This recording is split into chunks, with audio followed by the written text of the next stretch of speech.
Patuloy na tumitindi ang tensyon sa gitnang silangan habang ang mga kaganapan na kinasasangkutan ng Iran, Estados Unidos at Israel ay nagdudulot ng pangamba sa rehiyon. Sa isang matibay na pahayag, sinabi ni Ali Khamenei, ang pinakamataas na pinuno ng Iran na hindi magpapasailalim ang kanilang bansa sa anumang panlabas na presyon.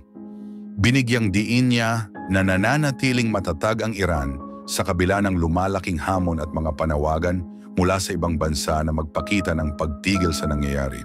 Pinuri ni Khamenei ang naging hakbang ng Tehran na inilarawan niyang isang matapang at maingat na aksyon na nagpapakita ng kahandaang ipagtanggol ang kanilang soberanya.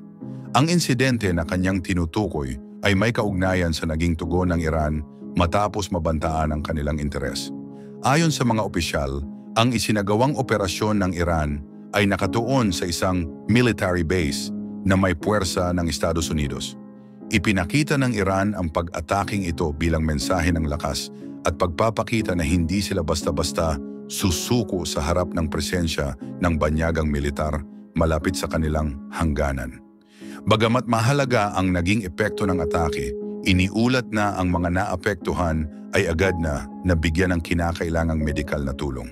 Samantala, naghayag ang Estados Unidos ng pag-aalala sa tumitinding sitwasyon at nanawagan ang kanilang mga leader para sa katahimikan at pag-uusap upang maiwasan ang lalong paglaki ng tensyon. Sa kanyang pahayag, binanggit din ni Khamenei ang tungkol sa mas malawak na isyu na may kinalaman sa Israel. Itinanggi niya ang mga ulat ng umano'y tigil putukan sa pagitan ng Iran at Israel at sinabing hindi totoo ang ganitong mga ulat. Ipinahayag niyang hindi kinikilala ng Iran ang anumang uri ng kasunduan na maaaring magpahina sa kanilang prinsipyo. Muling tiniyak ng pinakamataas na pinuno na nananatiling buo ang posisyon ng Iran lalo na pagdating sa pambansang seguridad at katatagan ng rehiyon. Napansin ng mga tagamasid na ang kanyang talumpati ay layuning ipakita ang kumpiyansa ng bansa sa harap ng lokal at pandaigdigang komunidad at ipabatid na ang mga hakbang ng Iran ay para sa kanilang depensa at hindi para sa agresyon. Samantala, nanawagan ng Washington sa lahat ng panig na unahin ang kapayapaan at maghanap ng diplomatic solution.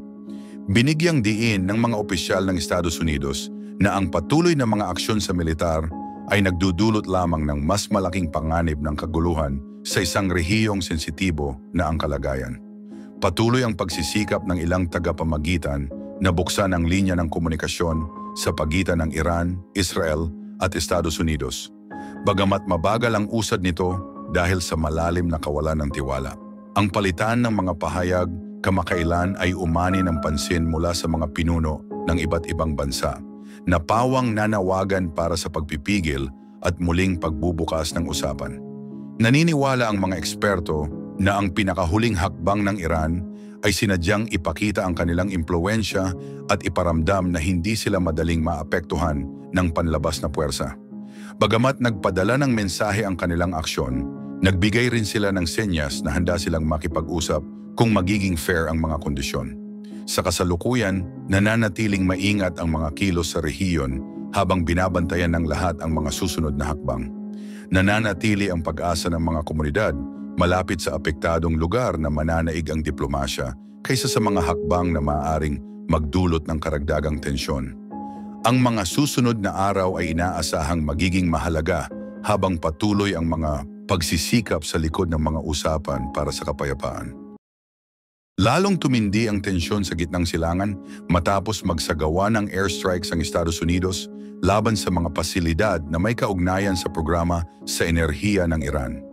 Matapos ang pag-atake, iniulat na pinag-aaralan ng Iran ang iba't ibang paraan ng pagtugon, kabilang na ang pagpapadala ng mga missile na tumarget sa mga military base ng Amerika sa Qatar. Ang naturang pag-atake ay nagdulot ng pangamba sa buong rehiyon at nag-udyok ng panibagong panawagan mula sa iba't ibang bansa para sa pag-iingat. Ayon sa mga opisyal ng Amerika, ang kanilang airstrikes ay isinagawa gamit ang mga long-range na lumipad mula sa mga base sa labas ng rehiyon. Tinarget ng mga ito ang mga pasilidad na sinasabing bahagi ng nuclear program ng Iran.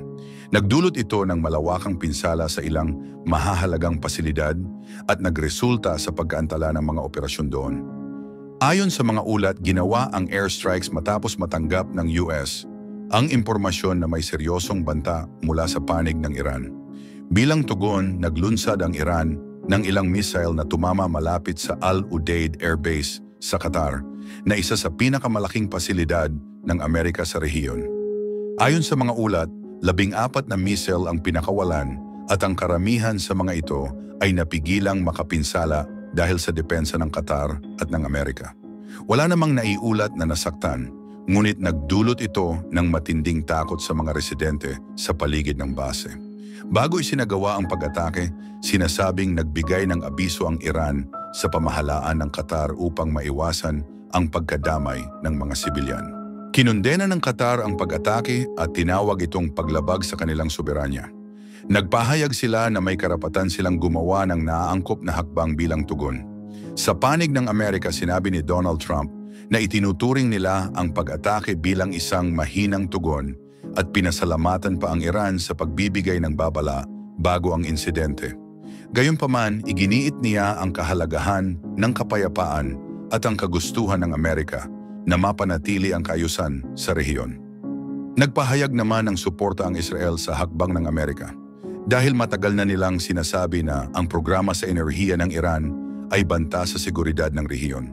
Subalit may ilang bansa sa Europa at iba pang bahagi ng mundo ang nananawagan sa lahat ng panig na magpakita ng pagpipigil at iwasan ang mga hakbang na maaaring magpalala ng sitwasyon. Sa ngayon, patuloy ang mga lihim na pag-uusap sa pagitan ng ilang bansa upang subukang magbukas ng linya ng komunikasyon at maiwasan ang tuluyang paglaki ng tensyon. Umaasa ang maraming leader at mamamayan na mananaig ang diplomasya at maiiwasan ang paglaki ng mas malawak na kaguluhan sa rehiyon. Ang mga susunod na araw ang magiging mahalaga kung tatahimik ang sitwasyon o lalo pang titindi ang alitan sa gitnang silangan. Patuloy ang pagbabantay ng buong mundo sa magiging tugon ng mga leader ng Iran, Amerika at kanilang mga kaalyado.